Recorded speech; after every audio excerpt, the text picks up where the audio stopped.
વર્ણનાત્મક આંકડાશાસ્ત્ર descriptive statistics એ આંકડાશાસ્ત્રનો એક પાયાનો ભાગ છે, જેનો મુખ્ય ઉદ્દેશ્ય ડેટાના સમૂહ ડેટાસેટની મુખ્ય લાક્ષણિકતાઓનું વર્ણન, સારાંશ અને સંગઠન કરવાનું છે.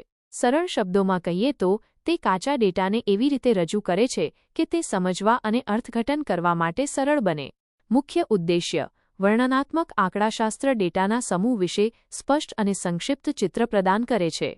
તે આ ડેટા શું દર્શાવે છે અથવા આ ડેટા કેવી રીતે વિતરિત થયેલ છે જેવા પ્રશ્નોના જવાબ આપે છે. જો કે તે ડેટાના આધારે વસ્તી પોપ્યુલેશન વિશે કોઈ સામાન્ય તારણો કાઢતું નથી કે કારણ અને અસર સંબંધો સ્થાપિત કરતું નથી. તે ફક્ત ઉપલબ્ધ ડેટાનું વર્ણન કરે છે. વર્ણનાત્મક આંકડાશાસ્ત્રના મુખ્ય માપદંડ. વર્ણનાત્મક આંકડાશાસ્ત્ર મુખ્યત્વે બે પ્રકારના માપદંડોનો ઉપયોગ કરે છે. 1. મધ્યવર્તી સ્થિતિના માપ મેઝર્સ ઓફ સેન્ટ્રલ ટેન્ડન્સી. આ માપદંડો ડેટા સમૂહના કેન્દ્ર અથવા સામાન્ય મૂલ્યને રજૂ કરે છે. તેઓ દર્શાવે છે કે મોટાભાગના પ્રાપ્તાંકો ક્યાં ભેગા થાય છે. મધ્યક મીન બાર એક્સ. આ સૌથી સામાન્ય રીતે ઉપયોગમાં લેવાતું મધ્યવર્તી સ્થિતિનું માપ છે. તે બધા પ્રાપ્તાંકોનો સરવાળો કરીને પ્રાપ્તાંકોની કુલ સંખ્યા વડે ભાગવાથી મળે છે. સૂત્ર બાર એક્સ બરાબર ફ્રેસમ એક્સ એન, જ્યાં સમ એક્સ એ પ્રાપ્તાંકોનો સરવાળો છે અને એન એ પ્રાપ્તાંકોની કુલ સંખ્યા છે. ઉદાહરણ: જો 5 વિદ્યાર્થીઓના માર્ક્સ 10, 12, 15, 13, 10 હોય તો મધ્યક બરાબર 10 વત્તા 12 વત્તા 15 વત્તા 13 વત્તા 10, 5 બરાબર 60 ભાગ્યા 5 બરાબર 12. ફાયદો: તે ડેટાના દરેક પ્રાપ્તાંકનો ઉપયોગ કરે છે. ગેરફાયદો: તે આત્યંતિક પ્રાપ્તાંકો આઉટલાયર્સથી ખૂબ પ્રભાવિત થાય છે. મધ્યસ્થ મીડિયન. પ્રાપ્તાંકોને ચડતા કે ઉતરતા ક્રમમાં ગોઠવ્યા પછી બરાબર મધ્યમાં આવતો પ્રાપ્તાંક મધ્યસ્થ કહેવાય છે. જો પ્રાપ્તાંકોની સંખ્યા એકી ODD હોય તો એક જ મધ્યસ્થ હોય છે. જો પ્રાપ્તાંકોની સંખ્યા બેકી ઇવન હોય તો મધ્યમાં આવતા બે પ્રાપ્તાંકોની સરેરાશ લેવામાં આવે છે. ઉદાહરણ: ડેટા 10, 12, 13, 15, 10 ગોઠવ્યા પછી 10, 10, 12, 13, 15. અહીં મધ્યસ્થ 12 છે. ડેટા 10, 12, 15, 13, 10, 11 ગોઠવ્યા પછી 10, 10, 11, 12, 13, 15. અહીં મધ્યસ્થ બરાબર 11 વત્તા 12 2 બરાબર 11.5 છે. ફાયદો: તે આત્યંતિક પ્રાપ્તાંકોથી ઓછો પ્રભાવિત થાય છે. ગેરફાયદો: તે ડેટાના દરેક પ્રાપ્તાંકનો ઉપયોગ કરતો નથી. બહુલક મોડ. ડેટા સમૂહમાં સૌથી વધુ વખત પુનરાવર્તિત થતો પ્રાપ્તાંક બહુલક કહેવાય છે. એક ડેટા સમૂહમાં એક કરતાં વધુ બહુલક હોઈ શકે છે. દ્વિબહુલકીય બિમોડલ, બહુબહુલકીય મલ્ટીમોડલ અથવા કોઈ બહુલક ન પણ હોઈ શકે. ઉદાહરણ: ડેટા 10, 12, 15, 13, 10. અહીં બહુલક 10 છે. ડેટા 10, 12, 12, 15, 13, 10. અહીં બહુલક 10 અને 12 બંને છે.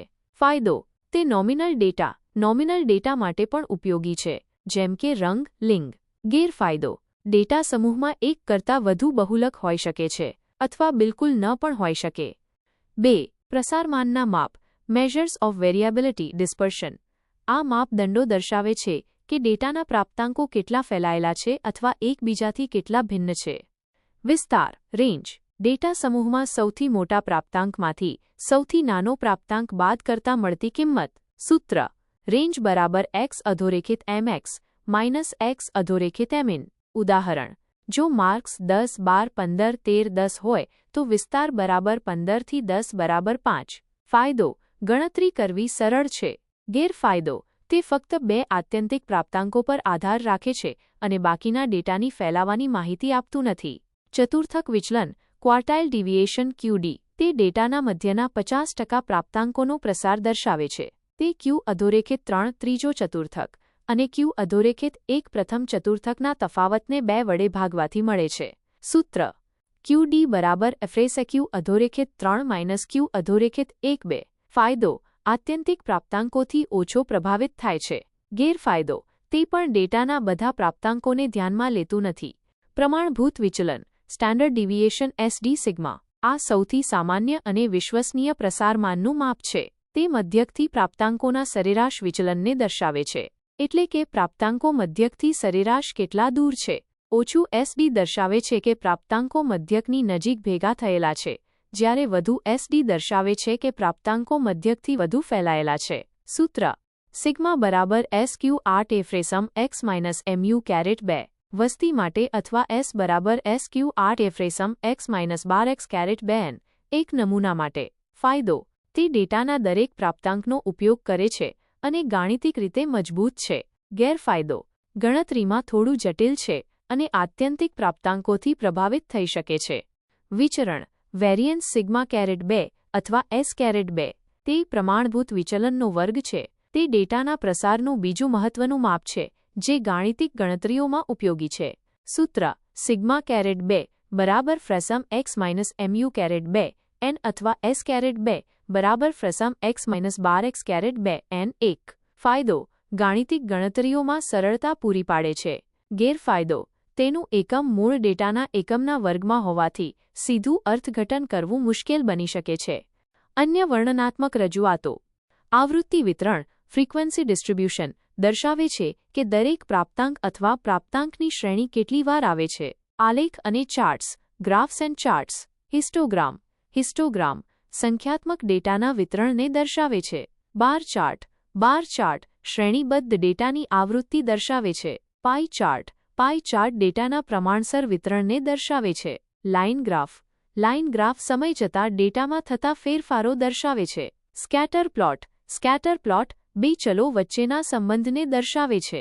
ફાયદા: સરળતા અને સ્પષ્ટતા તે મોટા અને જટિલ ડેટા સમૂહોને સરળતાથી સમજી શકાય તેવા સ્વરૂપમાં રજૂ કરે છે. સંક્ષિપ્તતા તે ડેટાનો સંક્ષિપ્ત સારાંશ પૂરો પાડે છે જેથી સમગ્ર ડેટા જોયા વગર પણ મુખ્ય લાક્ષણિકતાઓ જાણી શકાય. આગાહી માટે આધાર જો કે તે સીધી આગાહી કરતું નથી, પરંતુ તે પેટર્ન અને વલણોને ઓળખવામાં મદદ કરે છે જે ભવિષ્યના સંશોધન અથવા અનુમાનિત આંકડાશાસ્ત્ર માટે આધાર પૂરો પાડે છે. પ્રારંભિક વિશ્લેષણ કોઈપણ જટિલ વિશ્લેષણ પહેલાં ડેટાને સમજવા માટે તે પ્રથમ પગલું છે. ગેરફાયદા: કારણ અને અસર સંબંધો સ્થાપિત કરતું નથી. આ સૌથી મોટી મર્યાદા છે. તે ફક્ત વર્ણન કરે છે કારણ કે શા માટે કોઈ ઘટના બની તે સમજાવતું નથી. નમૂનાની મર્યાદા તે ફક્ત અભ્યાસ હેઠળના નમૂના સેમ્પલ માટે જ સાચું છે અને તેના તારણોને વસ્તી પર સામાન્યીકૃત કરી શકાતા નથી. ખોટા અર્થઘટનની શક્યતા જો ડેટાને યોગ્ય રીતે રજૂ કરવામાં ન આવે અથવા ખોટી રીતે વાંચવામાં આવે તો તે ભ્રામક તારણો આપી શકે છે. મનોવિજ્ઞાનમાં વર્ણનાત્મક આંકડાશાસ્ત્રનો ઉપયોગ સર્વેક્ષણો, પ્રયોગો અને અન્ય સંશોધનમાંથી એકત્રિત કરાયેલા ડેટાને ગોઠવવા અને સારાંશ આપવા માટે વ્યાપકપણે થાય છે. ઉદાહરણ તરીકે, વિદ્યાર્થીઓના પરીક્ષાના સરેરાશ માર્ક્સ, કોઈ ચોક્કસ માનસિક વિકાર ધરાવતા લોકોની ઉંમરનો વિસ્તાર અથવા ચોક્કસ વલણ ધરાવતા લોકોની ટકાવારીનું વર્ણન કરવા માટે તેનો ઉપયોગ થાય છે.